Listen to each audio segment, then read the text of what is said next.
I'm Margaret Ann Windsor, and I've got a lot of YouTube up since August the 3rd of last year when Alexis Murphy was abducted and, I suppose, killed. Randy Taylor's been charged with the murder and found guilty. I'm adding that because I wrote about mind control murders back in 76 to 80 when I had antifreeze put in me. I actually told about them before then. They were done in patterns, and it's been continued by the agency. Mind control is invisible, so it's hard to prove. These were done in patterns.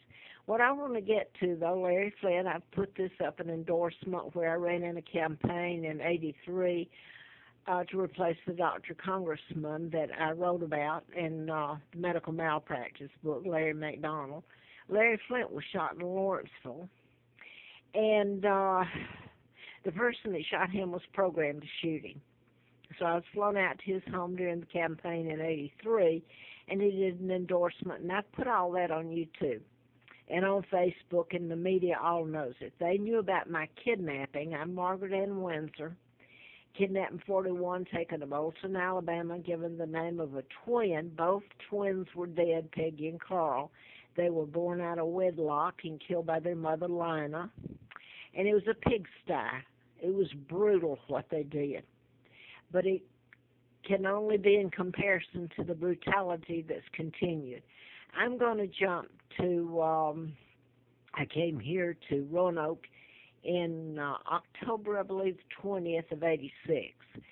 And my jobs had been shut down. I had no contact with Mr. Flynn anymore. He had furnished me a car for a year, and I turned it back in, and I think he, during that time, went to prison at Butner. But anyway, I had an FBI agent that told me I was actually pumping gas to have a place to live in Grottoes, and he was a retired FBI. He said he meant the FBI, made it so ludicrous. Everybody knows you're telling the truth, but it gives them the chance to help, or another way, words, run or look the other way or do me in.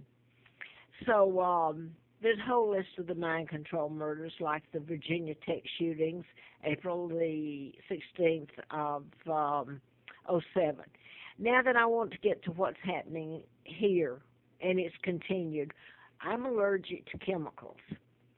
When you put me in a closed-in space, especially when I've gotten a place to live, which I have now, I'm on Lee Highway. It used to be Travel Lodge. It's now Stay at Inn. It's the way how it's pronounced. And I've tried to leave Roanoke. I've gone out of state. Who's doing this to me is law enforcement is involved in it. Everybody has something to hide. So their arms can reach to any. I was told, I didn't say it jokingly, I was going to move to Alaska if I had the money and the means. And the people, everybody knows what I'm talking about. Well, they're there too, and they meant the law agencies, enforcement agencies. So I was kidnapped, and I put that on about my kidnapping. But it's my illness they've used against me to torture me. My immune system attacks itself. You have to breathe. I inhale chemicals, and it makes my immune system attack itself. And since '86, even when I had tent to go up in the national forest and try to live, and part of the time I didn't have tents, I lived in the lean-to, hikers' shacks, shelters. They would come up there, the volunteers that did the trail would come up there and spray with sealants, etc., my tent, my sleeping bags. So I'm going to quote the State Trooper Carl Barton. I was up at Roanoke Mountain Campground. It's a national, not national forest campground. It's a national park campground.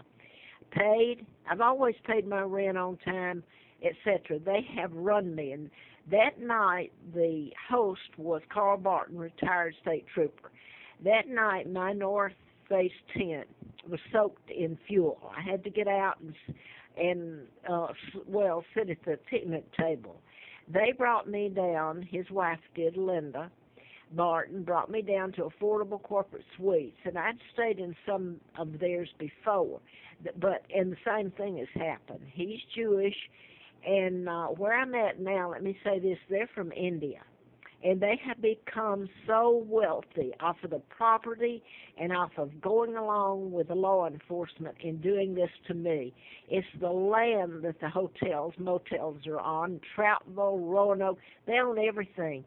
They own gas stations.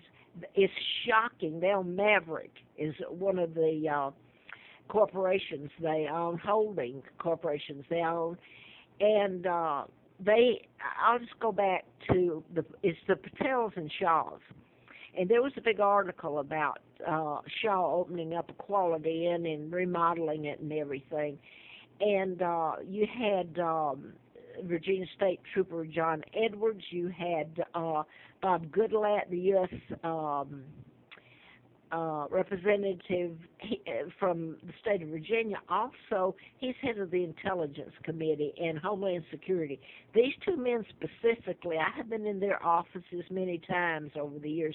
They know exactly about my kidnapping, about the mind control murders, and what's being done to me. So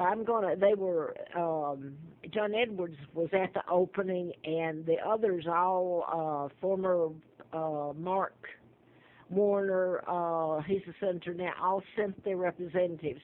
They are honoring this man, Shaw, and the Patels are a part of it. They're all related. So anyway, it's never stopped. They run me by pouring chemicals on the bedding, through the ventilation systems, and, there's nobody that doesn't believe it. It's very simple to get it into the ventilation systems. Somebody showed me how he's a photographer, and his whole house and his wife was clean. The air was clean and felt good. The minute he introduced the chemicals he uses in the photography, it was all over the house making you sick. So it's not hard to do it. They get things on the owners. They get things on you don't even have to get things on them. They'll comply anyway. Somehow I'm this joke that you can do anything and everything to. So the maintenance man, and right now the maintenance is the one that's over there behind the desk all the time suddenly. My point is they haven't stopped it. Now then, I was over there the other day begging them because the chemicals are in here. I'm having to go to the doctor. My body's shutting down, my kidneys. It's horrible. I'm 75 years old. And my lungs, my kidneys, the inflammation caused by inhaling the chemicals is killing me. And the only way is you have to get away from it. There's no cure. You have to stop the inhaling of the chemicals. So today, when I was over there the other day, the one that's running it now, he's part of the family as far as I know, but I mentioned to him something about where I was at the last time. That was the Quality Inn on Third Lane Road. I had been there for 14 months, I believe, and managed to survive because Germans owned it, but they were from Germany, and the people who ran it were from the United States. I still managed to stay there till they sold it, and the property was worth a whole lot of money. They sold it to the Shaws, and I don't know if Patel helped buy it. And you should see what they did to me, how they run me, had me dragging my stuff. Nobody will step in. They're afraid of losing their jobs. So now then, the other day when I'm begging him to stop the chemicals, of course, he doesn't acknowledge that they're doing it, I said something about where I'd lived before. I'm sure he knew it. And I told him about I had to leave because it was sold to the Shaws, and they started renovating. He said, "Oh, renovating," and he smiled. Now then, today they've started taking out all the carpeting, all the furniture next to me, and the chemicals, my ears and everything are closed up now from it. And I just called him, and he said, I said, "You're aware of my allergy. I'm allergic to it." "Oh, yes. Well, you can move. That's your option." No, his was the option. He had the option of not breaking the law, not assaulting me with chemicals, and joining in a conspiracy to run me till I